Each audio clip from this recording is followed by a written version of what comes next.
Täide ilusse on puhkemas kõik 31 näidisaeda Tallinna lillefestivalil, mis on kõigile huvilistele avatud Tallinna linnamüüri ääres Tornide väljakul. Ja täna pöörame tähelepanu ühele neist aedadest, modernsele linnaaiale, mille on loonud Taivi Lippmaa ja Liivi Aiad.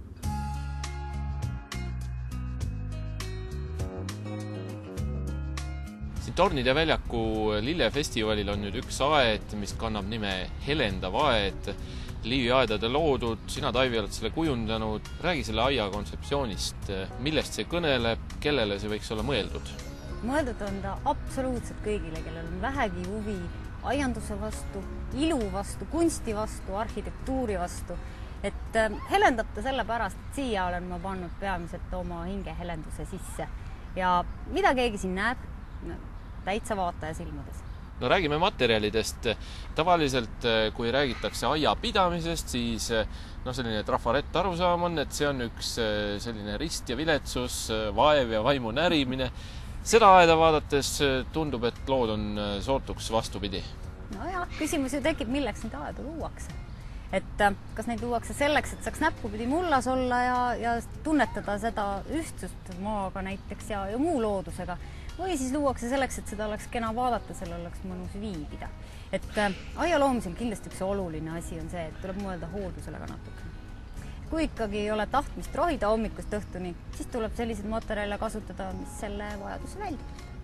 Et siin on hästi palju klaasi, kivi, võib-olla mõnes mõttes on ta väga modernne aed. Ta on tänapäeva inimese aed, kellel on aega vast istuda veiniklaasiga ja olla lihtsalt mõnus või mõelda oma mõtteid. Et ta võiks olla ka sellisesse väikesesse konteksti sobinduv, näiteks linna mõni majatagune selline tagaaed, kus on siis võimalik ka sellise nii-öelda multspinnaga kividega samamoodi hubaselt need pinnad ära lahendada. Jah, materjalide poolest ja võib-olla selle poolest ka, et siin ei ole liiga palju pisikesi pudipadi taimekesi, kes kõik ükshaaval hoolt vajaksid. Et võib-olla materjalidest, jah, kivi on üks kaval materjal ja kindlasti on olulised puud. Linnaaedades soovitan neid rohkem panna, et puudest on väga ilusaid vorme, väga häid sorte, mis taluvad nii linnatingimust kui ka siis niisugust tuulisemat kohta, võib-olla natuke soolagi. Et soovitan jah panna puid ja võib-olla püssikuid. No see antud aed, nagu sa tabavalt märkisid, on siis võib-olla sellist Jaapani aiafilosoofiat järgiv.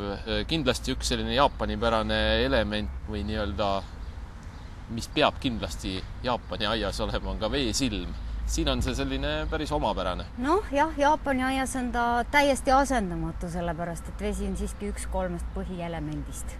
Aga mulle vesi meeldib ja vesi eriti liikuvas olekus on nauditav.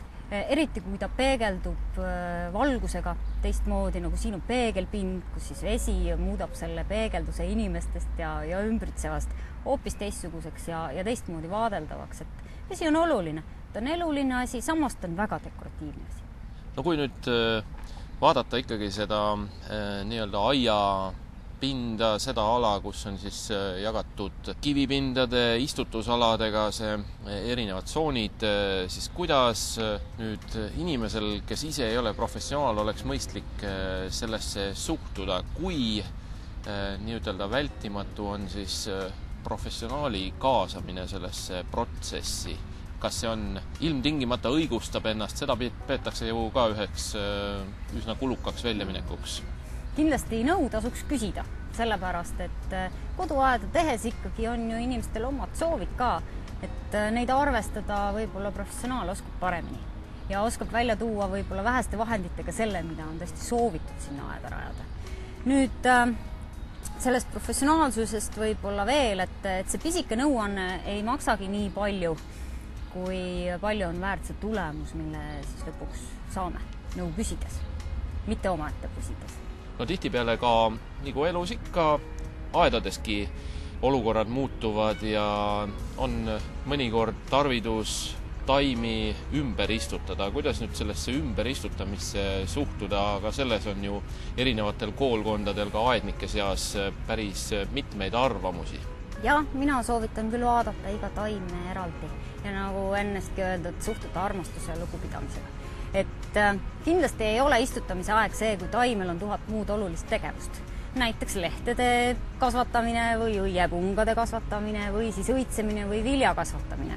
Et sedasorti istutamine ja kui veel rääkida paljundamisest ja tütartaimede eemaldamisest, tuleks valida aeg, kus taim suudab ka selle ära taluda. Ehk see on selline juba küps kevadine aeg.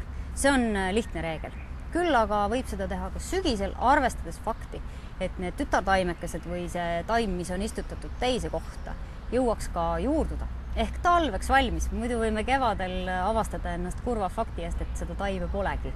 Enne oli 1 taim, istutasime ta 5, nüüd ei ole seda 6 taimegi. Et selles mõttes tasub iga taime eraldi vaadata ja lugeda kasutusõpetust.